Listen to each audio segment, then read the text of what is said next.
Hello, everyone. Welcome. Thank you so much for joining us here today for this ADA webinar, Helping Your Child Cope with Back to School Anxiety. Please note we will be taking your questions at the end of the sessions. You can share your questions in the chat or the Q&A if you're joining us live. We also have closed captioning available for our live attendees if you would like to take advantage of that. There is a QR code at the bottom of the screen if you would like to support ADAA providing free education programming such as this.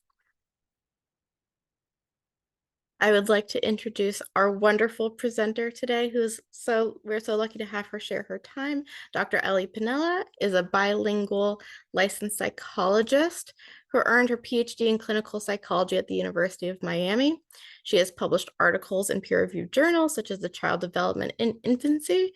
She founded the Wellness in Broward, a specialized practice in South Florida dedicated to providing evidence-based treatment to children and adults experiencing anxiety and OCD and related disorders. She's going to take us through her presentation today. Please feel free to submit your questions at any time. Dr. Penela, I'm going to hand it on over to you. All right, thanks so much. Really happy to be here with everyone. I'm going to go ahead and share my screen. Let's get back to the beginning. All right, so I know we're all starting to get ready for the beginning of the school year, so I'm excited to, or depending on where you're in the country, maybe you've already started. I wanted to today just chat with you a little bit about some concrete strategies that you can use to help your child in this back to school transition, because both for kids and for us parents, it can be a time where we're feeling a little bit more on edge or nervous about things because there's a lot of new things going on. So that's what we'll be focusing on today. And before we get started, I just wanted to mention that if you're here in the ADAA webinar, this is probably old news, but just wanted to mention it just in case, which is, the traditional view of psychology and therapy is sort of like, it's not really a science, and, therapy is the place where you just go to shoot the breeze and vent. But really in the last couple of decades, we've made so much progress in really understanding what are the actual tools based on research that we know work for specific kinds of symptoms. And so I just wanted to be clear that everything that I'll be talking to you about today is based in science, and they're not just my random thoughts on things. Definitely clinical experience is valuable, but we, really draw heavily on, I draw heavily on founding my practice in evidence-based tools, which is, of course, in line with ADAA's values and goals, just to disseminate evidence-based practices to everyone. And then a quick note about me. Sasha introduced me, but I'm a clinical psychologist based in South Florida. I have a private practice, Wellness in Broward, that's dedicated to providing anxiety and OCD treatment in kids and adults. I've also recently founded an organization called Wise Mama Bears, and we provide parent coaching to parents of children with anxiety and OCD. I'll mention a little bit about that toward the end of our presentation. And I'm the mom of two boys. We actually just this morning had open house. They'll be starting school next week. So I have a little one who's starting kindergarten, which is very exciting. And then my older son is starting third grade. So let's just quickly review a little bit about anxiety in kids in general. I don't want to bore you with stats. I think that if you're curious about those things, which, by all means, that's fine. It's something that you can look up easily on ADA's website. But what I wanted to mention is just that fear and anxiety is a normal part of everyday life. And especially for young children, when there's a lot of unfamiliar things, right? We walked into school today and my little one's like, this is, not his first time in the building because he's been there with older brother, but there's so many new things. And so there's some value, and it's healthy and adaptive to, have a little bit of wariness around these unfamiliar situations. And where we want to think about intervening in a more significant way is if there's, number one, a lot of distress that our child is experiencing day to day, or number two, if there's a significant interference in everyday life. So again, normal to maybe say on the first day of school, feel a little bit cautious, wary about like speaking to new kids, the teacher. But if after some time in these settings, kids sort of stay in a place where they're not able to engage with their peers or their teacher, then this is a time where we really want to have a more significant interference. And even in that warm-up period, there are tools we can use to kind of help our kids warm up more easily. And we're going to be talking about this today, specifically in the back to school context. What are some ways that we can support our kids as they're experiencing worries, anxiety related to grades and tests, and related to kind of these new social settings where they're meeting new children, new, specials teachers, and all these things. And then, of course, anxiety in relation to separating just from home, being away from parents and family for these long stretches of time. And so before we dive into the concrete strategies, I wanted to just for a moment have us all think about how when our child experiences anxiety, it triggers an interpersonal response, right? So the anxiety doesn't just happen in a vacuum for our child. It affects us as parents. It affects the family dynamic. And to illustrate that, I want you to just for a moment think about if you're the parent of multiples, think about specifically your firstborn, but when you first kind of held your child, they're coming into the world and your first time parent, and, when your child experiences distress in those first few days, weeks, months, what does that feel like? And so I'll share that for us, right? When we first held Lucas and we were in the hospital, I know that I was just so hyper attuned to every little distress cue, and that's adaptive, healthy. We wanted to make sure, is he breathing right? I had no idea how many different noises newborns can make. And I had a lot of questions, and I just wanted to make sure that I was doing everything I could to, make sure my child was healthy and safe. And again, that's normal and healthy. And as our kids grow and develop, we have to start to really think about what is the distress cue that I'm responding to here? Is my child's distress something that, we talked about that distress to unfamiliar situations, right? So are they feeling distressed because this is an actual dangerous situation or something that they need to be cautious or wary about? Or are they experiencing distress in a situation that maybe feels really scary to them, but it's actually safe? And we're here, our role, an important part of our role as parents is to kind of start to help them distinguish that throughout development. And so we need to really check in with ourselves when we're responding to their distress. Are we responding to a distress that's related to an actual threat? In which case, of course, we need to try to help keep our kids safe, right? I don't need to, give you any tips on that. If they're responding to an actual threat, we're going to focus on safety. But if our child's distress cue is in response to a perceived threat, there's actually nothing that we need to protect them from. And instead, where our focus should be is on how can we help them handle this big feeling? How can we help them learn to face the situation that they're feeling worried and scared in? And so to piggyback on that, I want you to think about for a moment, when your child is experiencing anxiety, what's your goal? What are your what's the thing that you are helping your child with?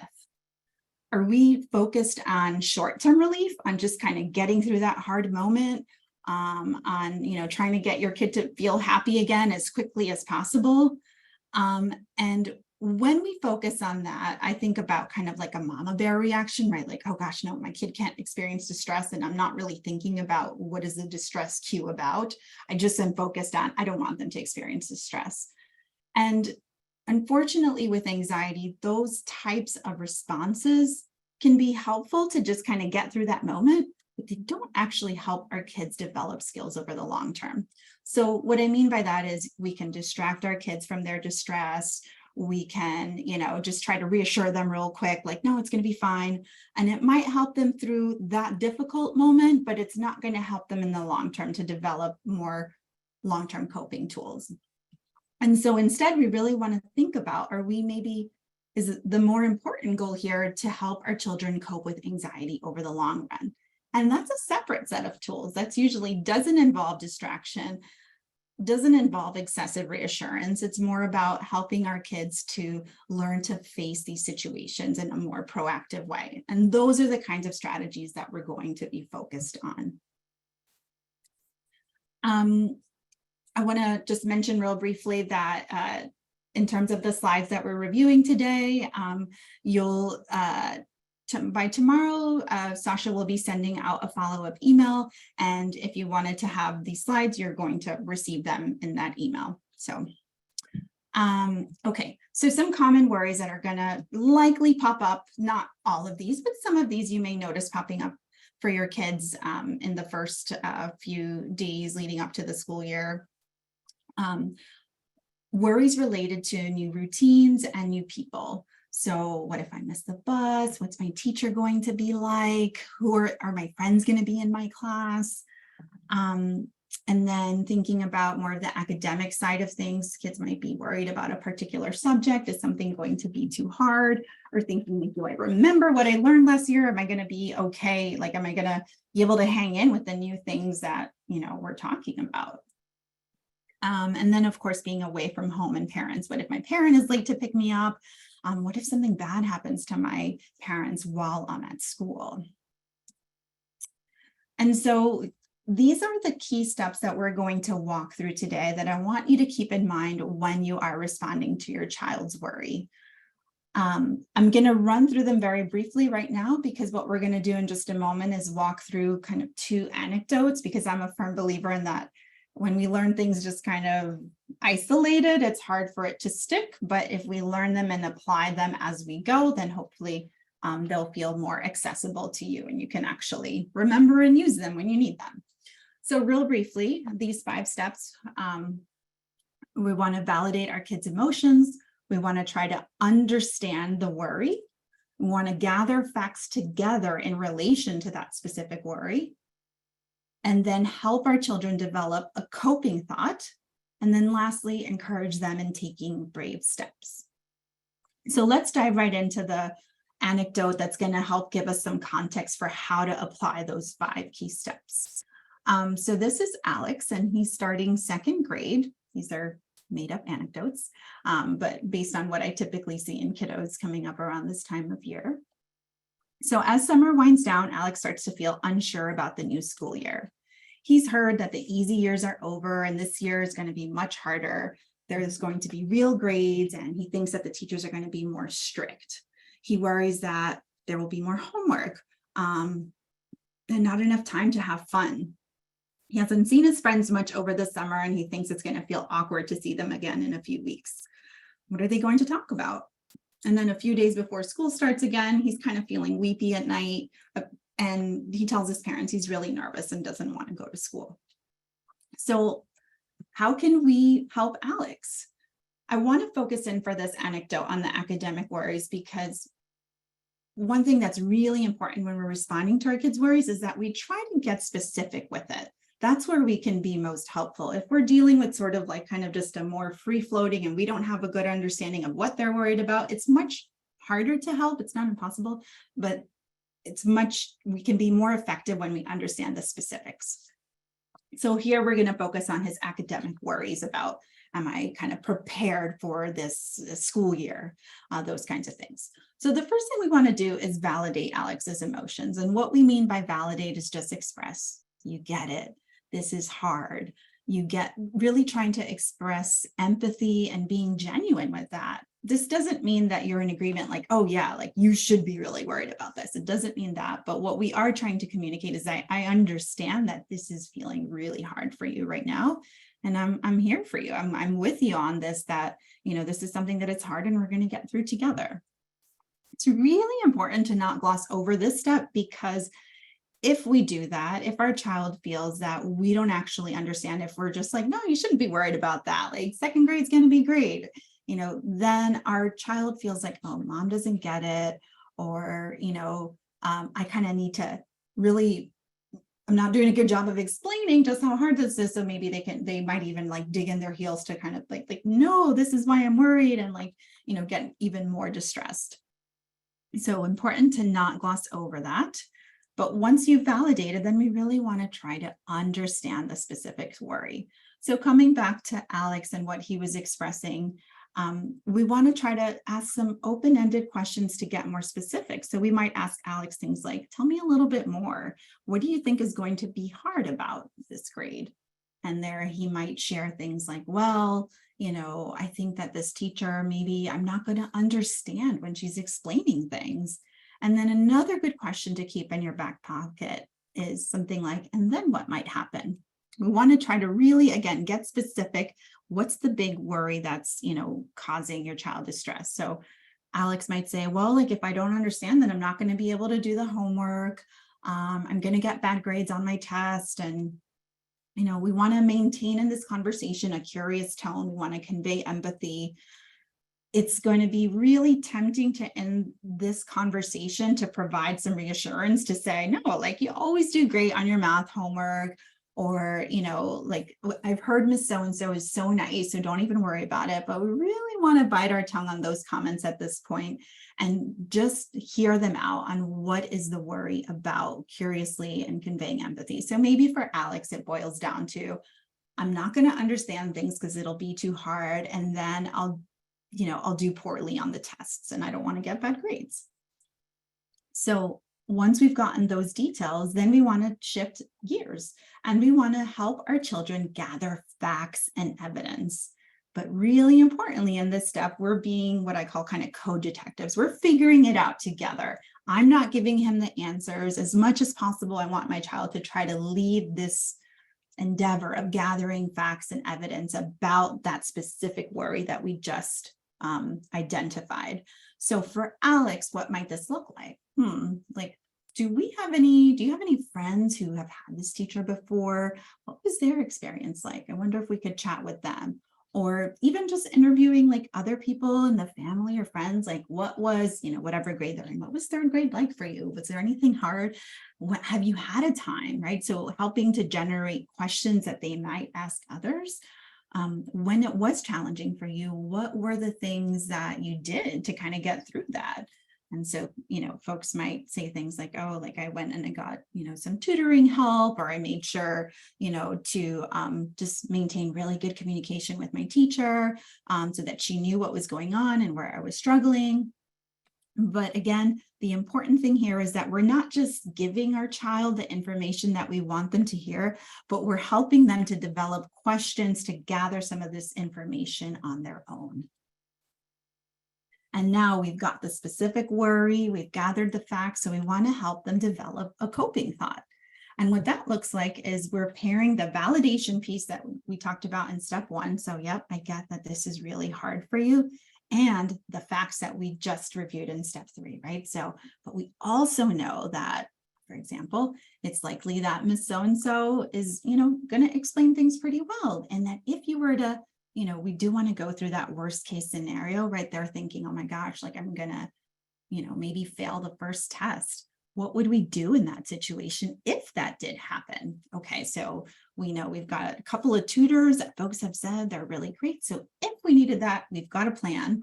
And then we also want to model tolerating uncertainty. And this is really hard. Takes practice, even for me as someone who teaches this every day, but we really want to model for our kids sort of speaking out loud the truth, which is we don't know for sure what this is going to be like, what this grade is going to be like, and how your first test is going to go. We can't know that. We don't have a crystal ball, but we know that we can handle it, right? We can, we've got a plan of what to do in these different situations.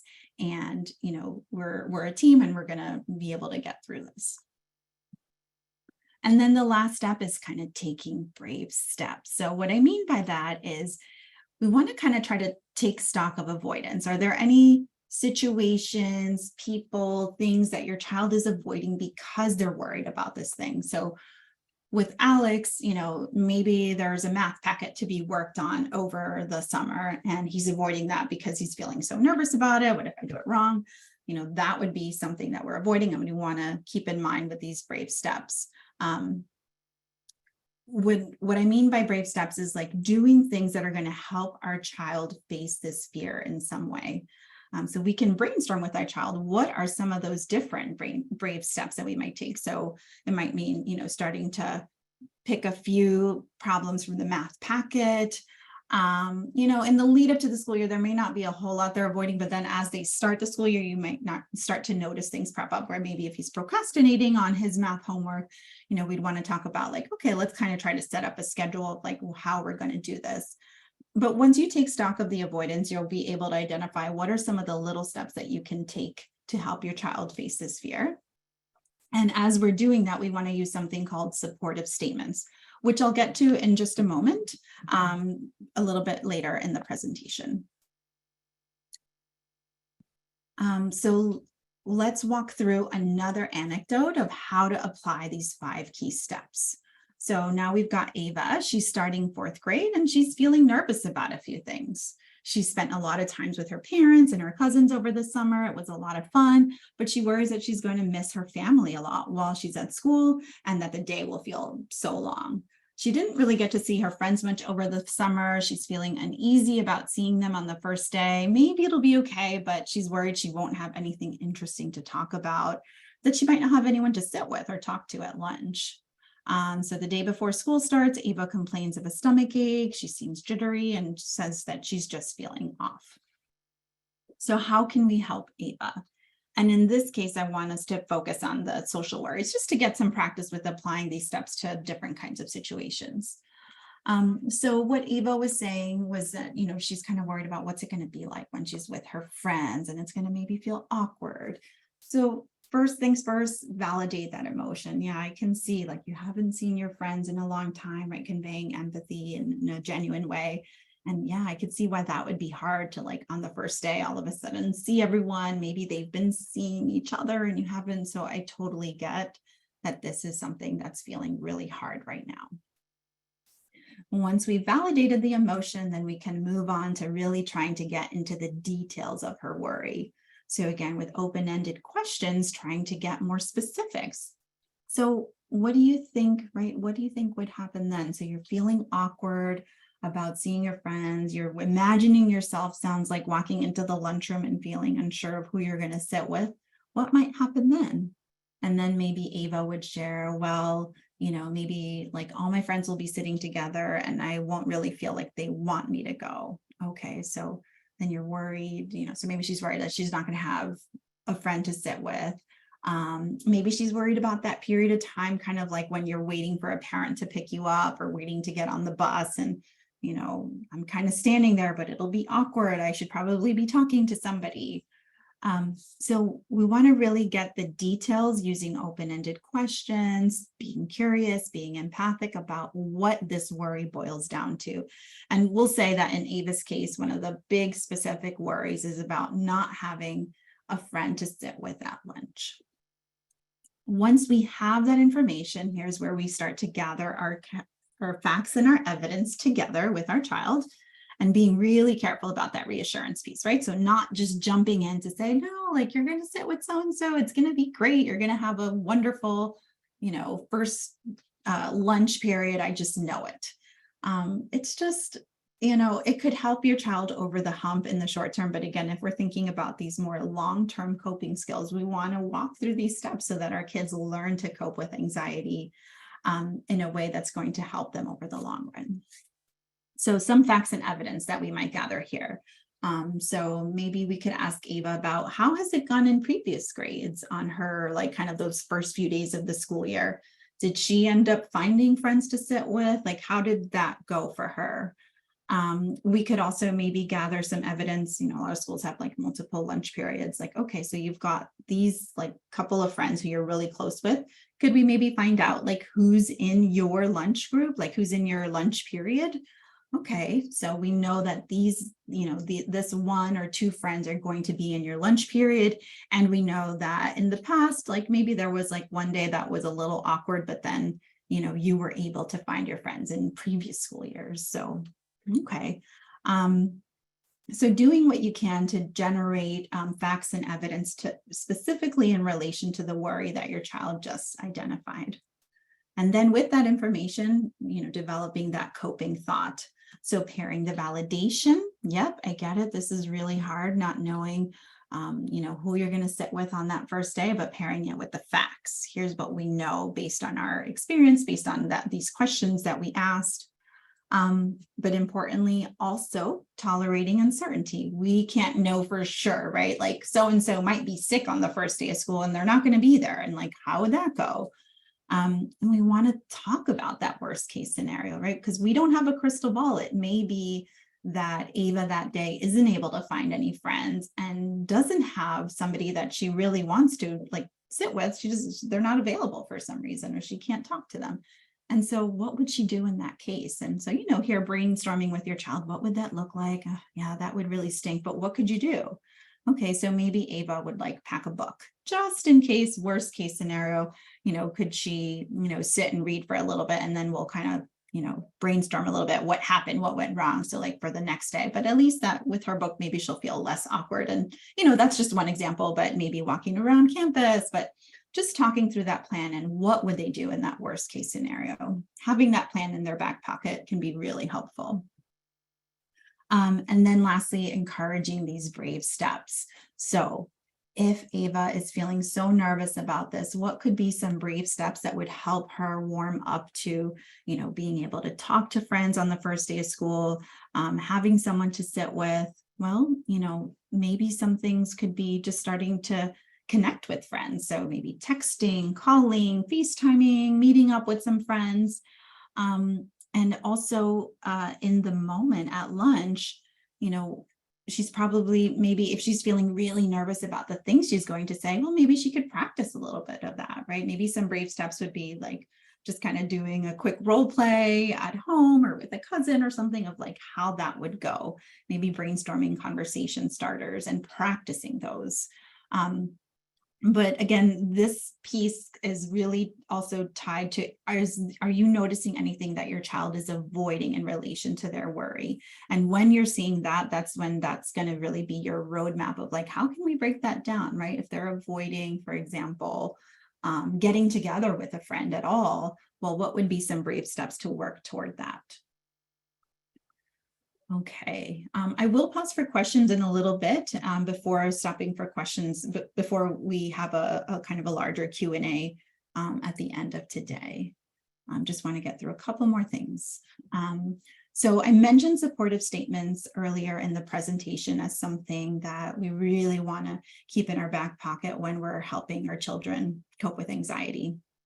And the next couple of slides come from Dr. Ellie Lebowitz, a psychologist at Yale University, who developed the SPACE treatment protocol. And so I use this all the time in my private practice and in the coaching work that I do. And it's so helpful for parents to really master these skills. So I want to just review it with you so that you can keep this tool in your back pocket as well. So supportive statements have two key ingredients. Supportive statements are all about striking a balance between these two, about having both acceptance and conveying confidence. We'll just talk about in a sec. So when we say acceptance, what we mean is that we want to, what we talked about a little bit earlier, really make sure that we are appropriately validating our child's emotions. Some of the language that you might use around this, use whatever feels comfortable to you, but things like, I understand that this is hard. I get that you're feeling scared. Really making sure that our child understands that we totally get that this is a hard situation for them. And then the other key ingredient in supportive statements is conveying confidence in their ability to cope. So saying things like, I know you can handle this. I know you'll be okay. Want to be very clear here that this conveying confidence piece does not mean that we're like, coming back to Alex for a sec. We're not saying, oh, we're fully confident that you're going to just knock math out of the park. We're not saying that. What we are saying is that no matter how math goes, no matter how this year goes, I'm confident that you're going to be able to handle it. We're going to, if we encounter problems, you're going to be able to handle those emotions and those problems that come up. And when we pair these two together, that's how we get our supportive statement. So I understand how hard this is for you, and I know you can handle it. So we're going to just do a quick practice here of these supportive statements. These are some things that you might hear said, or, maybe you yourself say these things sometimes. So things like when our child is facing something that makes them feel nervous or anxious, things like, you just got to power through. You got to just get through this. So that's doing a good job of conveying confidence. But remember, the supportive statement is those two key ingredients. So we could change this so that it has those two ingredients. And instead we could say something like, it's hard, but you've got the power to get through this. So making sure that we're not skipping over the acceptance piece. Another example here, I understand that this is very hard for you. So they're doing an excellent job of validating the emotion, but we're missing that second ingredient. So we would want to edit it so that it's combines both of those pieces, and it says, I understand how hard it is for you, and I know you'll be okay. So a few quick thoughts on supportive statements. We want to make sure that we're striking that balance. Usually what I see is that parents are really good at one or the other, and then the other piece is a little bit more of a struggle or feels awkward, or we tend to forget it. So really making sure that you kind of take stock for yourself, which piece is that harder one. And, maybe you just work extra hard on that piece. You also, if you have a co-parent, encouraging your co-parent and kind of, giving each other some feedback and encouragement on like, okay, this one is really hard for me. So like, let's check in. And if I'm missing that, like, try to help me make sure that I'm covering both bases. Our tone matters in these supportive statements. So we're saying them in a sort of empty kind of robotic way, like then that's not that helpful. We want to try to convey genuine support and empathy with these words. And this can be hard. So, just practicing it and getting support from a co-parent, and that's going to help for these things to become hopefully a little bit more second nature. So I'll pause here for a bit before moving on to the next few slides, so we can do kind of like a quick Q&A. So Sasha, I don't know if you want to guide us through that, or if you... Yes. Okay. I mean, I just wanted to stop and also say I could use some brave statements in my life as an adult going through every day to day. Absolutely. We did have a question kind of on the differences that you might know between nervousness versus like clinical anxiety, and how we Mhm. can identify the difference between those two. Okay. Yeah. So as we talked about in the first couple of slides about, yes, normal to feel fear and anxiety in everyday life, but how do we kind of tell the difference when it's reaching more of a clinical level of anxiety? And the two pieces to look at here are really about the amount and kind of the frequency of distress that your child is experiencing in the moment. And then also really importantly, looking at the interference in functioning. And that's really a very clinical way of just saying, how much is this getting in the way of my child's everyday life? So if, to take, for example, something like social anxiety. So getting to the playground, we see lots of kids, kind of slow to warm, not really ready to talk to peers right away. But is it something that after a period of time, they can start to, play well with other peers and, kind of loosen up and enjoy this time, if they just kind of need to get through that? Well, then that we're probably looking at more of a, normative amount of anxiety. But if their anxiety is getting to the point where they're like rarely ever able to enjoy like a, playground time because they get so nervous about talking to other kids, then we would say that that's, starting to interfere in their ability to like enjoy time with peers, to be able to develop friendships with peers. So thinking about that interference piece is really important. And, I don't recommend that you just like diagnose your kids, of course, but that can give you a sense of like, okay, maybe this is when I start to, if I feel that it's starting to get in the way of everyday life for my child, whether it's with, developing and maintaining relationships with peers, or it's getting in the way at school. Like maybe they are having a hard time just like focusing at school because they're so nervous, or they're having a hard time completing their homework because they have so many perfectionistic worries. Then that's when, it's time to come in to probably check in with a therapist, a mental health professional who can do, like a clinical assessment and share with you, if they're meeting criteria for a diagnosis, and if so, what would be an appropriate treatment. Yeah, that makes sense. We did have some questions come in, kind of touching upon how difficult it can be to sometimes talk to children when they're not open and sharing their feelings. How could you go about communicating with those kids who might not be able to vocalize their stressors and their concerns? And how do you open the door for future conversations, letting them know that this is a safe space? Yeah. Oh, I hear that so much. It's close to home because my older one is one who's just like not about sharing his feelings too much. And I'm like, how does this happen? I'm a child clinical psychologist, but it has happened and it continues to happen. And so in these situations where we don't have kids who are so forthcoming or like want to share these, different details with us, and then, it can be hard to validate if you can still validate the emotion, but it can be hard to do some of those other steps if they're not sharing more details about the specifics about what's worrying them. And so in these cases, what can be helpful is to do a little bit of guessing, right? Like based on your own experience, based on what you imagine your child might be feeling nervous about. So for example, if, my son's going into third grade, and he did share with me, I was so proud of him that he was feeling a little bit nervous. And so even though he couldn't tell me what it was about, or he didn't want to share, I never really quite know which it is, but I can kind of guess, or I can share with him. And I've said things like, well, I know when I was going into the third grade, like I was also feeling nervous about, this and that, and give him some concrete things and just kind of toss it out there as like, I wonder if that's a little bit of what's going on for you. And it might be just like nope, that's not it, mom. Like you're totally off. Okay, well, like just know that I'm here to chat more about it.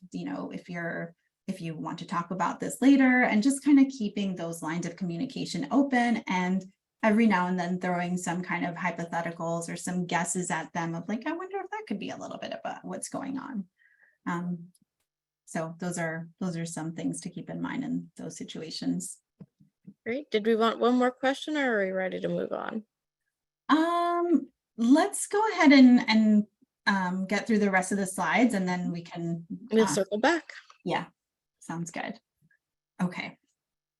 All right. So now we want to talk about kind of making a plan for this period of time leading up to the start of the school year. And again, I know we're all on probably kind of different school schedules, but I kind of broke this down into a couple of like what's going on in like maybe the week or two leading up to the school year, the few days, and then the first day of school.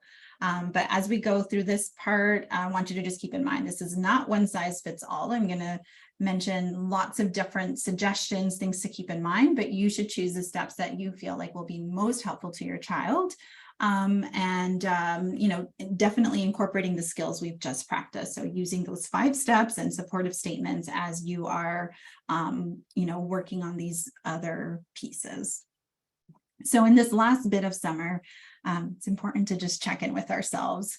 How are we feeling? Are we feeling nervous about something? Is there, things we can do to kind of better take care of ourselves during this stressful period of time, and try to, take care of yourself? Because I know it sounds like trite, but we can't pour from an empty cup. So if we're running on empty, then we're not going to be able to support our children in a good way. Really important to reestablish these sleep and wake routines. I know in our home things totally fell off the wagon, and we've been kind of working on getting to bed earlier so that our kids can be fresh and ready to go for a new school day, because sleep affects everything. So if our child is not getting a good night of sleep, it can lead to irritability, anxiety, low mood, poor concentration.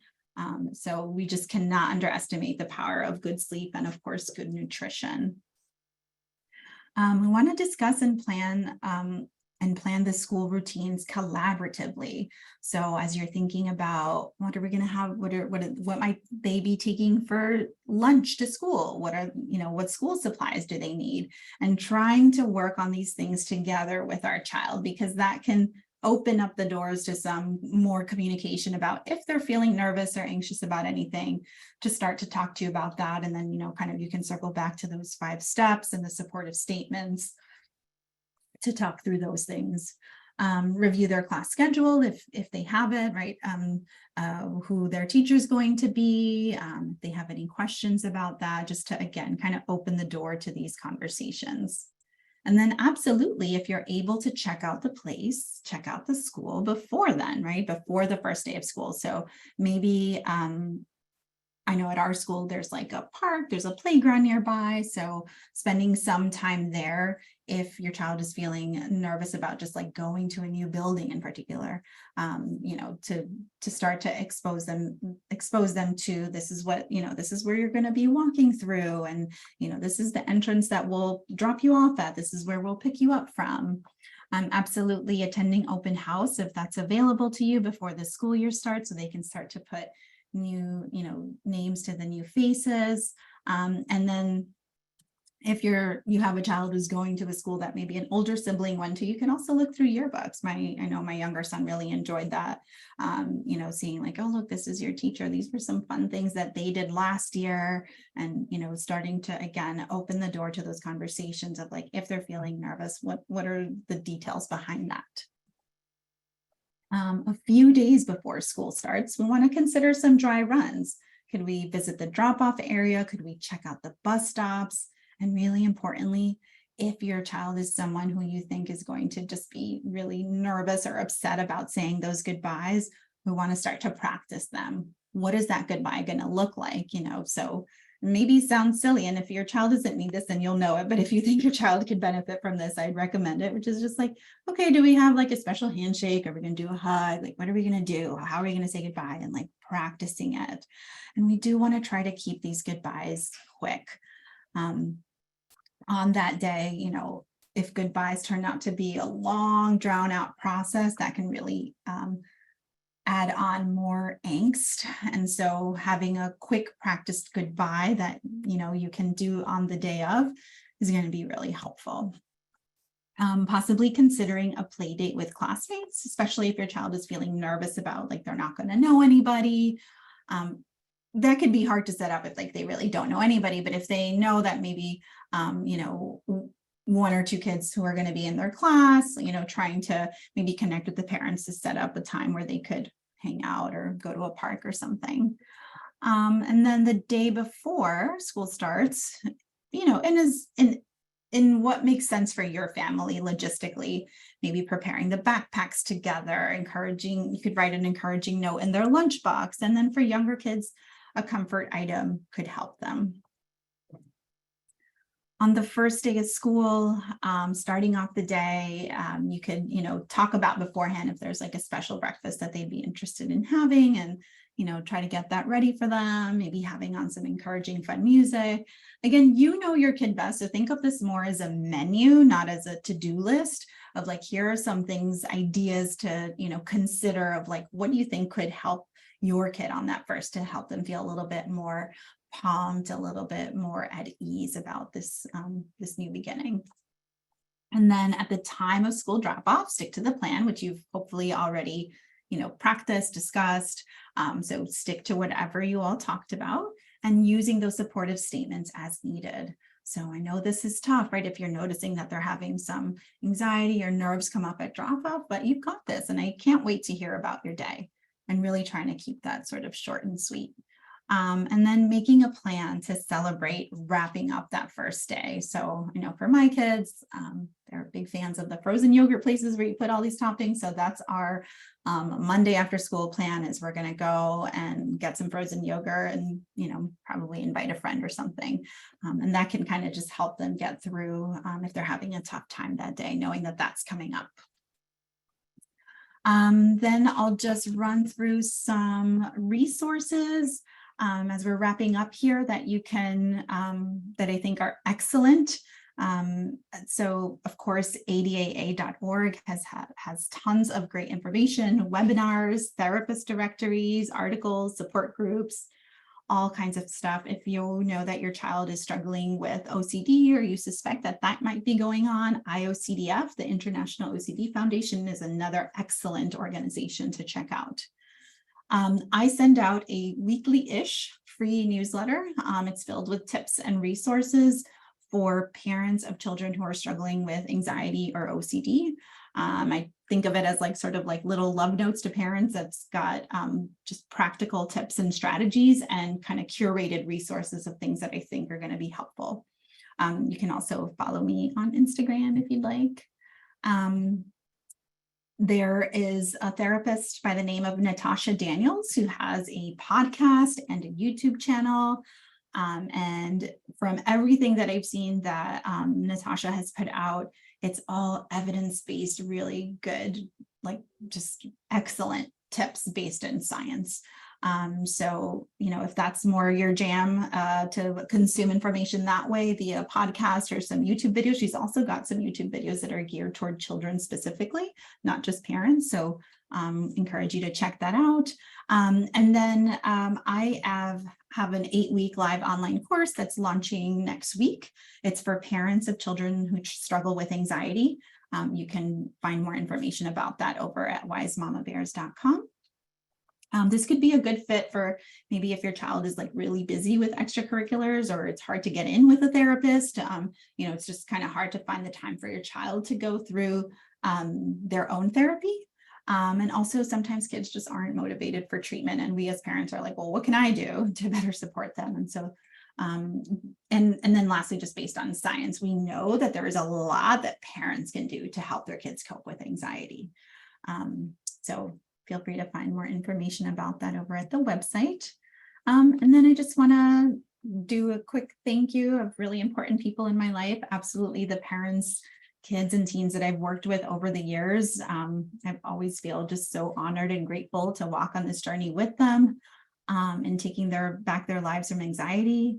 Many mentors, advisors, and colleagues from my alma mater, University of Miami, from a group practice I was with for a number of years, pediatric psychology associates, and then just so many colleagues and friends through ADAA and IOCDF. A special thank you to Dr. Ellie Lebowitz. I attended his space training back in 2020 when it was in person, and it was just fabulous. And it has really helped me so much in my ability to help families and to just provide great tools to parents or how they can help their children as they are coping with anxiety and OCD. And then to my two best teachers, Lucas and Marcelo, my kids, who just every day just inspire me, challenge me, and help me grow. So thank you so much for your time. Please feel free to get in touch with any thoughts or questions. You can reach me through my private practice or through my parent coaching. And we can now use the rest of our time for any questions or thoughts that folks have. Thank you so much. I'm going to start off with a question that we're kind of getting throughout. How do these strategies work for older teens, high school students, middle school students, or do you go through a different methodology with an older kid? Yeah, so the steps, the steps are still the same, but the way you would maybe approach the conversation, you'd obviously want to make it developmentally appropriate. And again, I just always tell parents, like, your kid best. So for example, with the validation piece with a teenager, right? If you get all gushy and sort of like, oh, I really get how you're feeling, like that might not go over so well with your teen. And you would want to still express that validation, but in a way that's not going to patronize them. I think as parents, sometimes we really just underestimate how well we know our kids, but we just have to know how to ask ourselves the right questions. So just asking yourself, how can I let my teen know that I get that this is hard?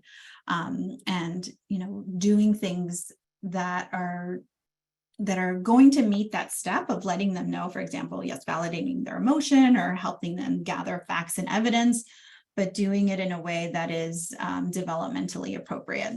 I work really well with like concrete examples. I think that that's where, otherwise things can feel very like free floaty. So, for a lot of high schoolers right now, right, they're on social media, they're seeing their friends maybe that, oh, like they got together just the other day to go see this movie and I wasn't invited. And so, when we're walking through those steps, like, validating that, yeah, man, I know what that feels like. I remember when this happened to me and I wasn't invited. And, then as we're kind of looking at gathering the facts and evidence, like, do you have any friends who you really trust, who you think you could ask them, like, hey, like, who organized that outing? And do you know why I wasn't invited? Or, trying to work with your teen where they are to try to do those steps in a way that still feels good to you and doesn't feel patronizing to them. I think absolutely it's still same steps, but just slightly tweaked for their age. I think that makes sense. If they didn't get invited to Barbie, that would be a very difficult. That would be tough. Oh, Yeah. you touched upon kind of getting back on schedule for students. Do you have any tips for how a parent can really start implementing that and kind of, I don't want to say enforcing, but perhaps that's the question. Yeah, yeah. Enforcing that. Yeah. So when we're thinking about sleep, I think one of the main things to keep in mind is just trying to work on changes gradually, which hopefully you still have some time to do that gradually, right? So, if you have kind of a target bedtime in mind, not just jumping to that if you're like 2 hours away from it, but kind of starting to edge in that direction, maybe 15, 20 minutes at a time, sort of saying, establishing that as a family, we are all going to try to be getting to bed earlier because we've got to start our days a little earlier. And thinking about, I know this is like something that can be so hard, but thinking about screen time use in those later hours of the day, because we know that when kids are on screens late or right before bed, that can really affect their ability to wind down, to just kind of start to turn their brains off, relax their bodies a bit and get them ready for sleep. So, maybe establishing kind of a hard cutoff of like after this time, like we're, devices, electronics are off to help our bodies get ready for bed. And I really just always try to do things, a couple things. One is doing them somewhat collaboratively if possible, right? So I don't think many kids are going to be like, yeah, that sounds great, we should just end electronics early. But there are some pieces of this that you might be able to include your child in the planning of. And then also to give them some notice, right? So you're not just like all of a sudden changing things up on them, but hopefully you can kind of pick a date like, okay, as of this date, we're going to start, turning things off a little bit earlier. So doesn't catch them by surprise. Yeah, that makes sense. We do have a more specific question that came in. Um, they'd love some suggestions on working through steps for a child who experienced bullying last year and getting back to school, having experienced that. Okay. So with bullying, I think in as much as possible, getting the school getting the school involved in some way is really helpful. So just to kind of touch base probably with the guidance counselor or touching base with a teacher about, this was something that was, going on last year. And we want to just be proactive and let you know that this was something that was really hard for us. And, because really bullying is something that we kind of need teachers and counselors to like tackle it classroom wide, school wide, as like the most powerful agents usually in bullying are the other kids, right? So who are the kids who are witnessing the bullying and really empowering them to speak up and to alert the teacher. And obviously your own child, if your child is the one who's being targeted, they should also feel empowered. But sometimes it can be really hard to be always the one who's doing that. And so tackling it from more of a systems perspective, which is why I started off by mentioning the school, is really important. So the teacher being alert to like, this is something that has been going on, and the school counselor, hopefully, I mean, at this point, I feel like pretty much all schools have some kind of protocols for how to approach bullying in the school. And so I think that I would really just encourage you to get teachers and counselors on board, because again, empowering those kids who are around the bullies, or I don't even like to say it like that, like the bullies, because really it's not like one kid. It can just be different situations where one kid is doing something that is making another kid not feel good, but empowering the other kids to take steps to help. I think that's super helpful. Thanks. Um, we touched upon in the beginning the presence of evidence-based treatment. Mhm. Um, there are times where a mental health professional might be needed in terms of intervention for these kids. Can you mention when a parent might pursue getting professional help and what those kind of therapies available are? Yeah, so in terms of the when question, again, it's coming back to those, is my child's distress like something that's becoming really significant and that it's going on and kind of frequently? And is this anxiety something that's getting in the way of their everyday life at school, at home, academically, with friends? Those are the key indicators to look at to decide whether to start to check in with a therapist. And in terms of the specific therapies to consider that are evidence-based, if you're this is in regards to your child, I definitely encourage you to look for someone who has experience working with children and teens who struggle with anxiety. And the specific therapies are things like cognitive behavior therapy, and the acronym for that is CBT. And if a therapist is providing CBT, unfortunately, it's become sometimes a little bit of a buzzword. So you do want to like just do a little bit of your own research on like what CBT is. And, a lot of what we covered today is based in CBT, but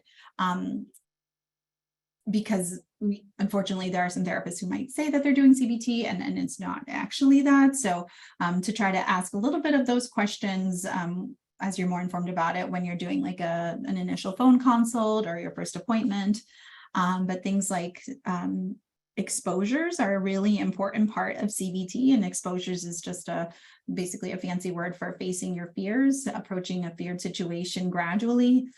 So that absolutely should be a part of your child's therapy. And also I would ask about what is the parent involvement. So we know that what works really well for kids who are experiencing challenges with anxiety and OCD is to have support from families, for the family members to know what are these evidence-based tools and practices. So if your therapist isn't educating you on the tools, then that's a major red flag.